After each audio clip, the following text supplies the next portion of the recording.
Во сообраќај на несреќа која се случи вчера околу 16 часот и 30 минути на Скопската обиколница, животот го загубија 34 годишен гостиварец и 37 годишен полициски службеник. Според информациите од МВР, несреќата се случила кога сообраќајна полициска патрола запрела возило БМВ со гостиварски регистарски таблички, управувано од 22 годишниот АА од Гостивар.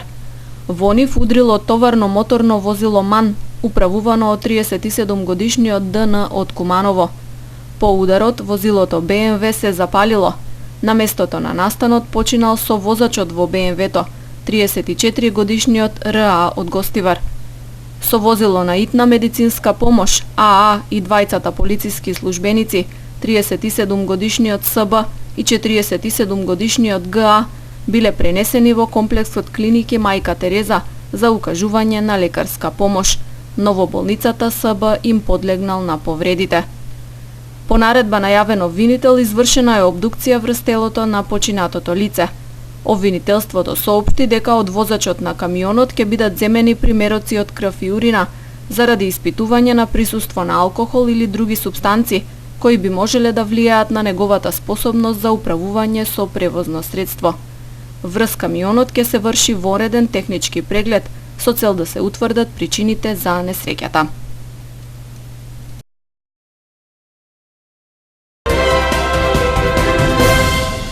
Две куќи целосно изгореле, една оштетена во пожар во Тетовското планинско село Седларево што припаѓа на општина Желино.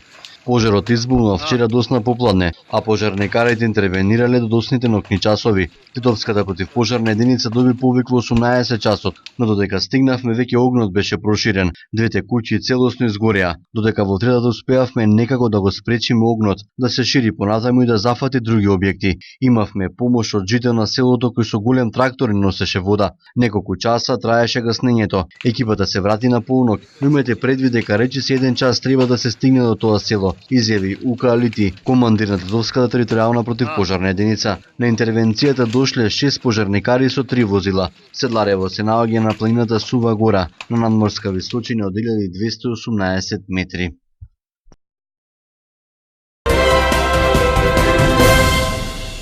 На неколку локации низ Гостивар испишани се графити на албански јазик со пораки против партијата ДУИ. Мусо и Али еднакво на удба, Гостивар нема место за гнилеш, гостиварци не се овци. Се дел од графитите кои осамнаа над зидот кај стадионот, по бекатонки на улици и на други места.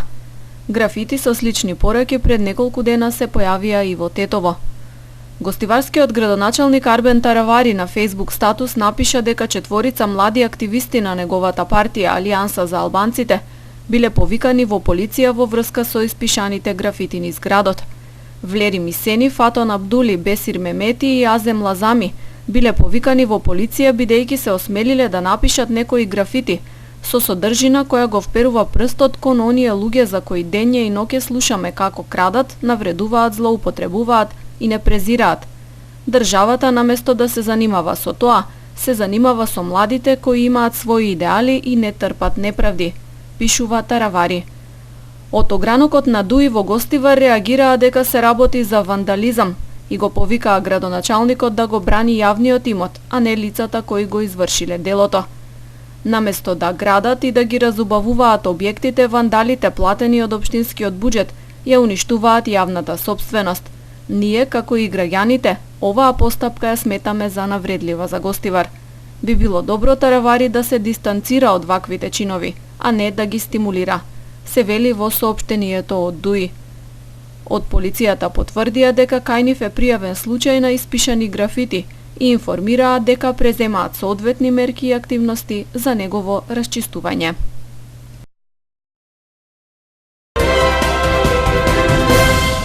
Се помалку новинари има во Тетово. Особено е намален бројот на дописници за националните телевизиски куќи. И повеќето од нив кои што известуваат за нив работат во многу лоши услови. Тешко е да се биде новинар во Тетово. Првин, се намали бројноста на новинарите. Останавме само 4 новинари од што известуваа за медиумите на македонски јазик. Состојбата и кај медиумите кои известуваат на албански јазик исто така не е ништо подобра и таму има големо осипување на новинарскиот кадар. Кажавме дека дописната мрежа више не постои и тие еден или двајца дописници што останаја од Тетово работаат во навистина многу тешки услови, работаат со некакви договори за дело без вработување на неопределено време, користат своји материјали, своја опрема и сето тоа го сведува новинарството во Тетово на една навистина многу ниско, го сведува на едно многу ниско ниво. Токму за состојбата и предизвиците на новинарството надвор од Скопје, платформата за истражувачко новинарство и анализи организира дебати во неколку градови во земјава, во рамки на истражувачкиот филмски фестивал Скопје. Генерално, речиси сите локални новинари се соочуваат со слични проблеми, особено во однос на нивните работнички права. Најчестите проблеми кои се пред се условите во кои што работат новинарите.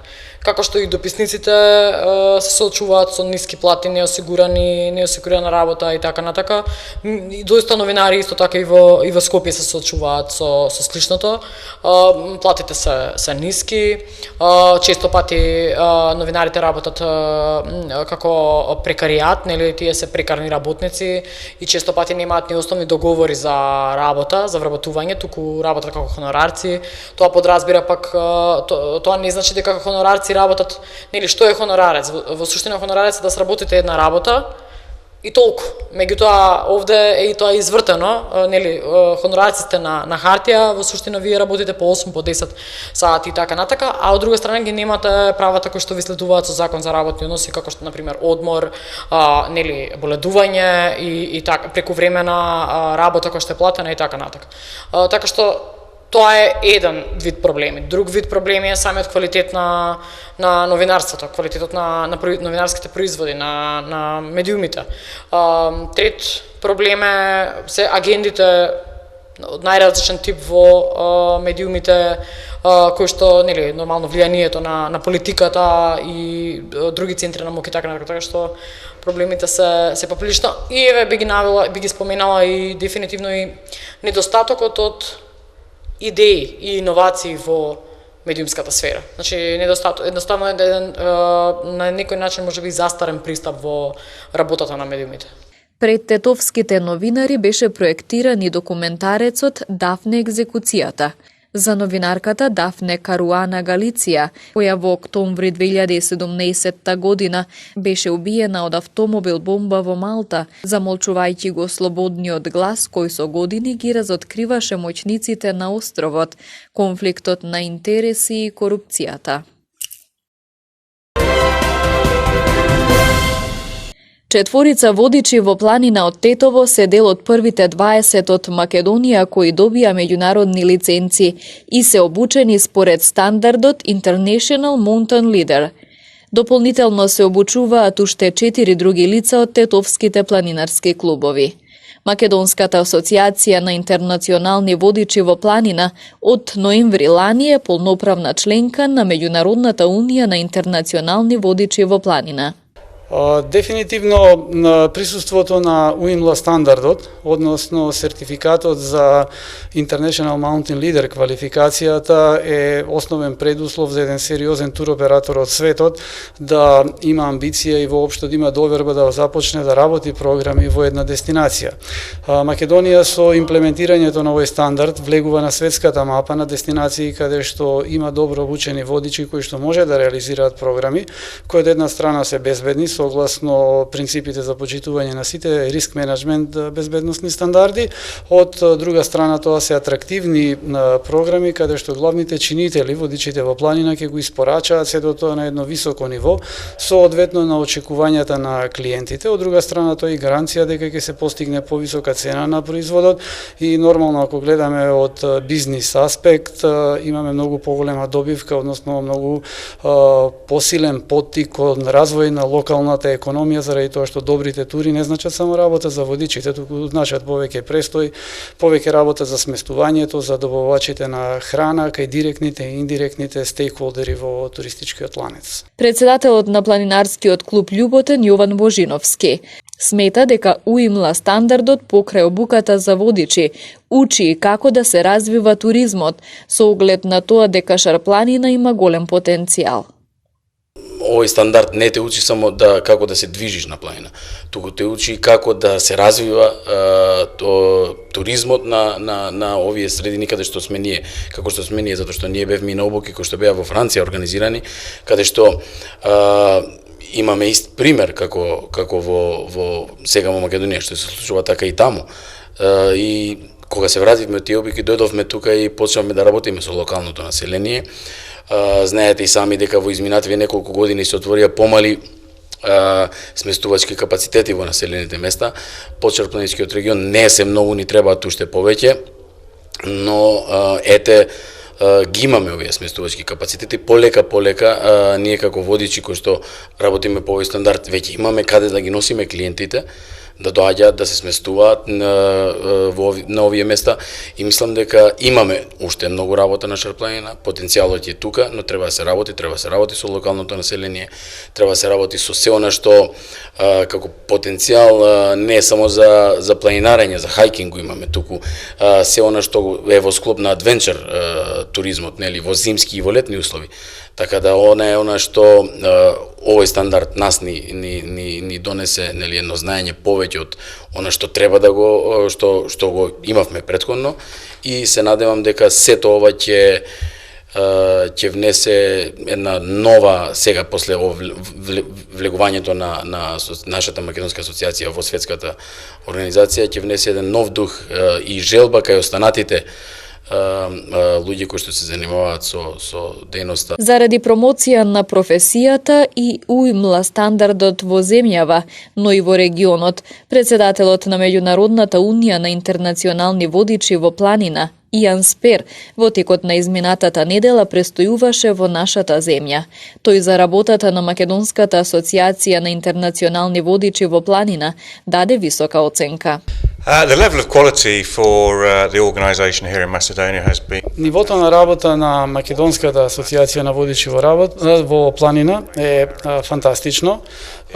Многу високо беа оценети извештаите кои произлегоа од посетите, од инспекциите кои што ги спроведува стручните лица од техничката комисија на УИМЛА, и генерално заклучок е дека и нивото на работа, и нивото на обука и контролата на работењето е високо, меѓутоа она што е најважно е големата пасија, големиот ентузијазам кој што постои за вршење на дејности кон организацијата. Ова е прва посета на председател на УИМЛА во Македонија, и македонските планинарски клубови очекуваат дека ќе даде значителен придонес за квалитетен развој на планинскиот туризам и проширување на УИМЛА семејството во регионот. Владата има амбициозна реформска агенда која дава резултати на политички и економски план, оцени извршниот директор во МВФ. Тој го поддржа воведувањето на прогресивниот данок. За извршниот директор на Светската банка Кун Давидсе, предспанскиот договор немал само политичко, туку и економско значење, бидејќи создава доверби и можности за реформи. Председателот на Светската банка за Европа и Централна Азија, Сирил Милер, во својата презентација истакна дека сите земји членки ќе имаат поголем економски раст од регионалниот просек, а најголем напредок во реформите имаат Северна Македонија и Босна и Херцеговина. Трендовите кои што се присутни во овој период упатуваат на забавување на глобалниот раст, не само што забавува фактичкиот економски раст, туку забавува и потенцијалниот раст на економиите, а сето тоа е водено и со растечка нееднаквост која што се случува во глобални рамки. Оттаму ова прашање е во фокусот и на нашите дискусии. Имаме повеќе панели кои што ќе бидат посветени на повеќе аспекти, значи на дијагностицирање на вистинските причини што доведуваат до овие состојби во глобални рамки, но она што е многу значајно и до поставување и дефинирање на идните активности.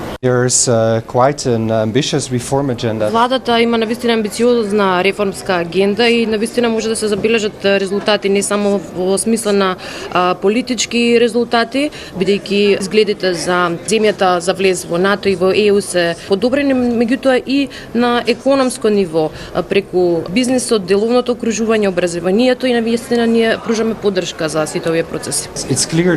flat taxes? Сметам дека преминот од рамен данок во прогресивен данок е еден позитивен чекор кон обезбедување еднаквост и Меѓународниот монетарен фонд на повеќе наврати тоа го препорачувал и го пропагира и сметам дека секако е добар начин да се стигне до поголема еднаквост за која што зборуваме.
Времето денеска беше претпладне сончево со мала облачност. Во попланените часови имаше умерена облачност, особено во планинските региони. Поплан имаше појава на краткотраен пороен дожд и грмежи со град. Дуваше слаб до умерен претежно североисточен ветер. Температурите се движеа од 16 до 31 степен.